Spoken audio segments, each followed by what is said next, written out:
Okay, so the homework we gave you was context and thesis. We wanted you to write introductory paragraphs as if you were writing either a full DBQ or a full LEQ. And so the skills that you're working on is contextualization and argument, and both of these prompts probably deal with a causative reasoning process. So the DBQ prompt, it was from the 2018 exam, evaluate whether the 30 Years' War was fought primarily for religious or primarily for political reasons. And there are where the documents can be found. And the LEQ prompt is to evaluate the most significant effect of the English Civil War. So we are doing causation, contextualization, argumentation.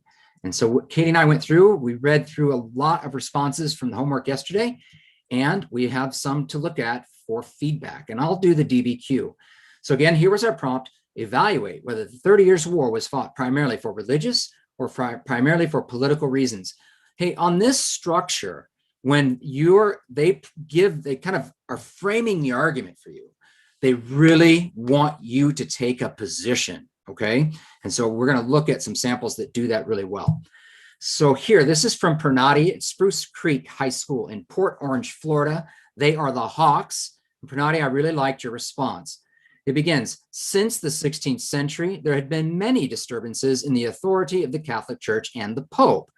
Events such as the Black Death and the Great Schism, I see evidence in my context there, really good, turned many people away from the church, and inventions such as the printing press, another piece of evidence, spread the word of prominent reformers like Luther and Calvin. 2 sentences in, Pranati, and that's really, really well done. Their popularity among the people brought about different branches in Christianity, the difference of opinions among people between their rulers and their subjects, and between 2 rulers soon escalated into wars. One such war was the famous 30 Years' War. So that is contextualization. All of that in that aqua blue is all this information. We begin really broadly, and then we're kind of narrowing it down into that 30 Years' War. So really, really nicely done. Then in the yellow, although the 30 Years' War had political involvement in the later stages of the war was primarily fought over religious differences. So what I see here is that we have our thesis and we've taken a position. The primary reason it was fought was over religious differences. And I also see what you've done there, Pranati, because if you want to talk about complexity later, you have foreshadowed that by saying, although there were political involvement in later stages, I'm taking a position that it was primarily fought for this. So really nicely composed there.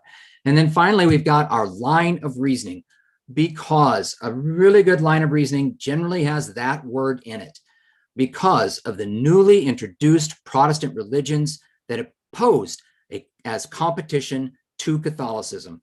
This is the reason that the 30 Years' War was primarily religious differences, and that's what Pranati is going to make in her argument. This is a point for contextualization. We've got a point for thesis and taking a position with our line of reasoning. Really well done. Next sample, and this is from Vivian at Edgemont Junior Senior High School in New York. They are the Panthers. So we had a handwritten response. It's the same prompt. And because I didn't want to cover up the whole handwritten response, I kind of outlined them here. So I hope that works. The 30 Years' War began in the German states, but ended up becoming a much more continental conflict than a local one. Catholics and Protestants were at odds with one another, especially as the printing press allowed for the spread of conflicting ideas. At the same time, there was an economic depression and the push for independence by some states, such as the Dutch Republic from Spain. And what Vivian is talking about there is the United Provinces of the North, which were Protestant. So we have a lot of nice context coming in. And so that is going to be our contextualization. Then it reads, the 30 Years' War was fought primarily for religious reasons. There's our position. Okay, so we have a thesis or claim that takes a position.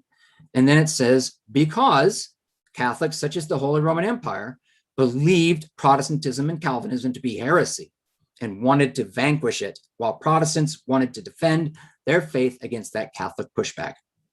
So we have reasons, line of reasoning right there. But here's also what kind of Vivian does, what I really like. However, politics was also a factor, because Catholic France was allying with the Protestant Dutch in order to weaken the Holy Roman Empire.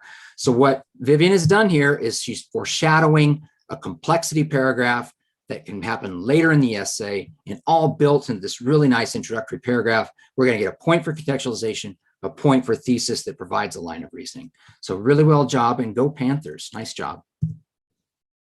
Okay, those were great. Those were absolutely great. The LEQ that we gave you is the prompt that you're seeing on the screen. Evaluate the most significant effects of the English Civil War. And that was one of our content pieces from yesterday. And a lot of you brought in those content pieces to what you wrote, and I think that was great. And so this response is from Aisha at Wabansi. I'm so sorry if I butchered that pronunciation, Valley High School in Illinois. They are the Warriors. I love that name. But I really also loved what Aisha did, because Todd, I didn't show you, but she took the GeoSprite model that you went over in our last video. So if you missed that, you can absolutely check that out. And she kind of color coded for me where she brought GeoSprite into her context. So I thought it was very thoughtful, and it was really a nice way of showing how that GeoSprite helps with context. So if you missed that, you can check that out in the video from yesterday. So let's see what she wrote, because she has a lot of evidence here. During the 16th century, England experienced the rule of the new monarchs, the Tudors. They cooperated with Parliament and did not take political action without approving first. After Queen Elizabeth's death, however, the Stuarts took the throne. And there's a nice piece of evidence there, but here it comes. They believed in divine right, rarely called Parliament, and revived the medieval ship money tax, which angered landowning men who had made profit through commercial endeavors following the Price Revolution. Widespread discontentment between Parliament and absolutist King Charles eventually led to the Civil War, leading to a desire for royal stability after Cromwell's chaotic protectorate against the nation, while ultimately maintaining the power of Parliament. So there's a lot of evidence here in this context. And Todd said this, and I really want to point out that this is a point that requires evidence. Okay? This is a point that really requires you to bring evidence in. So now we shift to the language that's in the prompt, which I really, really like. The most significant effects of the English Civil War was England's shift from having an absolute monarch on the throne to a constitutional monarch during the Glorious Revolution. And then the line of reasoning here, as the supremacy of Parliament was declared, and then as well as the signing of the English Bill of Rights, and followed again by a line of reasoning due to its emphasis on the voice of the people in government. So this was a really evidence-filled paragraph. There's multiple reasons. She provided multiple lines of reasoning there. And I just thought this was a really great job. And I really liked the way you used what we did yesterday to draw on evidence to put in your context. So thank you so much for that. Go Warriors. Yeah, for sure. Really nice processing there, Aisha. Well done. And then our other sample, it's kind of along the same lines. And I understand, because we did this as a content piece, I got a lot of that content brought in. And this is a little simpler, but still gets the job done.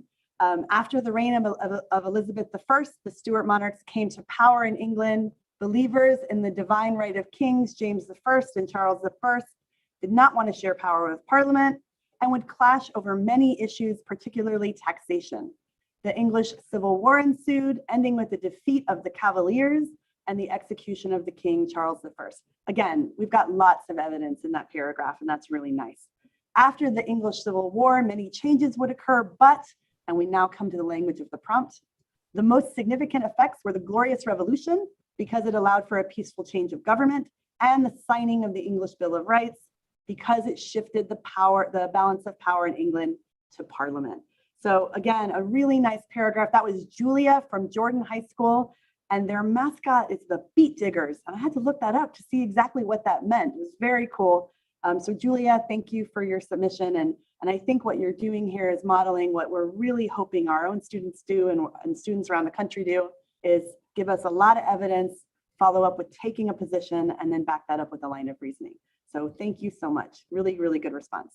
Yeah, really nice sample. Well done, Julia.